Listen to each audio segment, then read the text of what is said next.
मसा और लसा।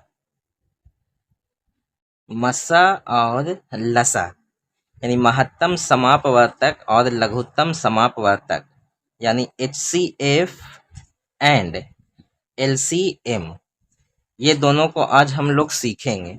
ठीक है, क्वेश्चन ले लेते हैं, क्वेश्चन कुछ भी ले लेते हैं। क्वेश्चन मान लेते हैं, ले लेते हैं एक ठो 125 है कौमा 175 है।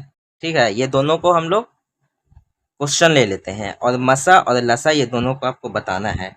तो मसा और लसा के लिए सबसे पहले गुणनखंड करना होगा। 125 को गुणनखंड करेंगे। क्या करेंगे?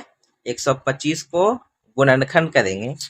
125 को पहले गुणनखंड करेंगे, उसके बाद हम लोग 175 के गुणनखंड करेंगे। आ रहा बात समझ में?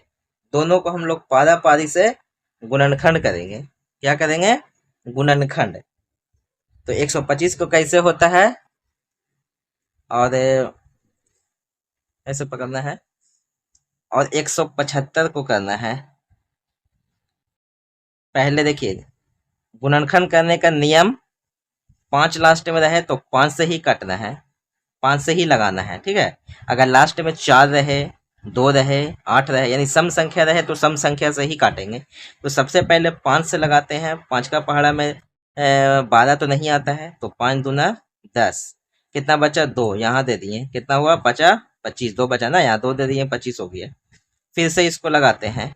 5 से 25 कितना बार में आता है? 5 बार में आता है।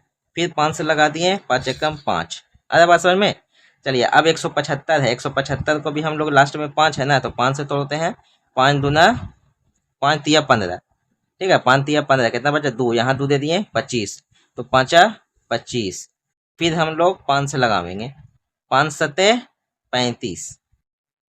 फिर हम लोग अब 7 से लगाते हैं। 7 एकम 7। अरे बात समझ में? अब मसा और लसा के बारे में समझते हैं कि मसा क्या होता है और लसा क्या होता है। अरे बात समझ में? ठीक है, तो मसा के लिए हम लोग को जो मिलता है, जो दोनों में आए, उसी को मसा कहते हैं। जैसे 5 यहाँ भी है और 5 यहाँ भी है, तो एक ठो 5 हम लोग लिख देंगे। अब फिर गुना का निशान देना जरूरी है। उसके बाद भी 5 यहाँ है और 5 यहाँ भी है, यानी दोनों में फिर से 5 आया है, तो फिर से 5 लिख देना है। उसके बाद हम लोग के पास फिर से एक 5 है और यहाँ 7 है जो नहीं मिल रहा है। नहीं मिल रहा है तो अब नहीं लिखना है। एक एक मिल रहा है तो एक को लिखें या ना लिखें, एक ही बात है। गुना करेंगे 5 25, 25 से कम 25। तो ये हो गया मसा का प्रश्न। आया बात समझ में? अब हम लोग लसा सीखते हैं। लसा यहाँ पे देख लेते हैं।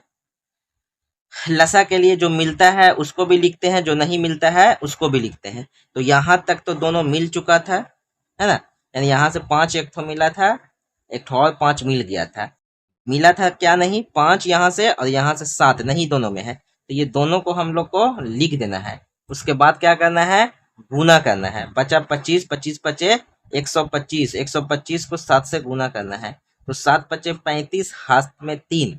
7 दूना 14, 15 16 17, हासिल फिर से 1 और 7 एकम 7। 725 आंसर, 775 आ गया। तो यही हम लोग को मसा और लसा हो गया। बहुत दिन से वीडियो नहीं आ रहा था, लेकिन अब कंटिन्यू होगा, इसलिए चैनल पे बने रहिए।